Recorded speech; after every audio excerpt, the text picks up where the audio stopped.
Paracetamol നമ്മൾ സ്ഥിരമായി കഴിക്കുന്ന ഗുളിക medicine is a medicine used to treat mild moderate pain. ചെറിയ, അതായത് വളരെ ചെറിയ വേദനകളെ ഇല്ലാണ്ടാക്കാൻ ഉപയോഗിക്കുന്ന ഒരു മരുന്നാണ് പാരാസെറ്റമോൾ കേട്ടോ. അവർ കൃത്യം എഴുതിയിട്ടുണ്ട്.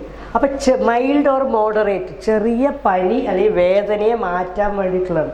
പക്ഷേ അത് മാറ്റാൻ ഉപകരിക്കുന്ന മരുന്നാണെങ്കിലും അടുത്ത വരി paracetamol can also use to treat fever, high temperature. അതായത് ശരീരത്തിൽ ചെറിയ വേദനകൾക്ക് ഉപയോഗിക്കുന്നതാണ് ഈ മരുന്നെങ്കിലും ചെറിയ പനിക്ക് ഇത് ഉപയോഗിക്കാം.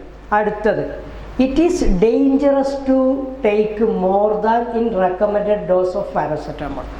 നമ്മൾക്ക് അനുവദിച്ചിട്ടുള്ളതിൽ കൂടുതൽ ഈ വസ്തു എടുത്താൽ, ഈ മരുന്നെടുത്താൽ ഉണ്ടാവുന്നത് എന്താണ്?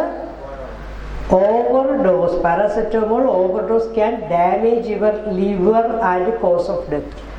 നിങ്ങളുടെ കരളിനെ കേടുവരുത്തി മരണത്തിലേക്ക് കൊണ്ടുപോകാൻ കഴിയുന്ന ഒരു മരുന്നാണിതെന്നാണ് കമ്പനി പറയുന്നത്. അപ്പോൾ ഇത് തോന്നും ഇതും കിഡ്നി ആയിട്ട് എന്തെങ്കിലും ബന്ധമുണ്ടോ? ഈ ലിവർ ഈസ് ദി ഫാക്ടറി.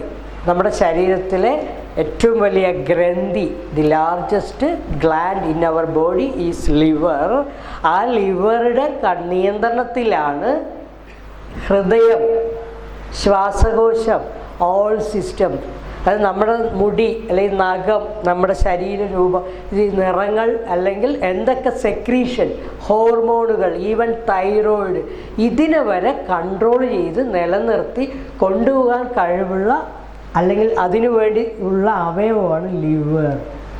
അപ്പം ഇതിനെ കള്ളു കുടിക്കാത്ത, സാധാരണ പറയും ലിവർ സിറോസിസ് അല്ലേ, മദ്യപാനികളുടെ അസുഖം പറയും. അപ്പം മദ്യപാനം ഇല്ലാതെ ഇത് പോകാനുള്ള, നമ്മുടെ വൃക്കയും ഇതും പോകാനുള്ള കാരണം എന്താണെന്ന് മനസ്സിലായില്ലേ?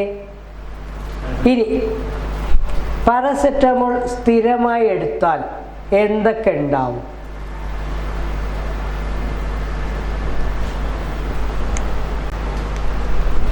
Increased risk of heart attack. There are so increased risk of all sort of adverse effect those taking paracetamol long term. അതായത് സ്ഥിരമായി ഒരാൾ, അതായത് ഇന്നെടുത്ത് നാളെ എന്നല്ല, ഒരു പീരിയഡിക്കൽ ടേമിൽ എടുത്തു കഴിഞ്ഞാൽ increased risk of heart attack and stroke.